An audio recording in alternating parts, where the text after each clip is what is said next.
O hindi pa lang mga higala sa unahuna pa lang, pwede nimong masupat ang kabubuton sa Ginoo. Mao ka na nga ang tao na kinahanglan o kaluwasan. Mao ikaw na kinahanglan o kaluwasan. Ang kaluwasan walay lain, ana lamang kang Kristo Jesus, mga higala. Kung ikaw nagasulay pangawan, kawatan ikaw. Hallelujah! Bisan unsa ka gamay sa imong kawaton, mahimo kang kawatan.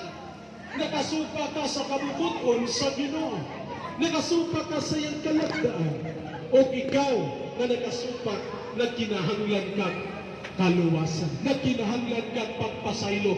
Unsay giingon sa pulong sa Dios, ang bayad sa sala mauman ang kamatayon. Pagkanginig di ay mga higala, ang bayad sa sala kamatayon. Ang nakanindot, dili gusto sa Dios nga ikaw mamatay tungod sa imong mga sala.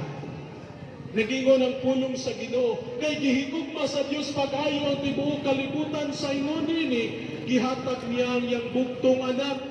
Kinsa katong mutuo dili mamatay hinuon, makabaton siya sa kinabuhi na walay katapusan.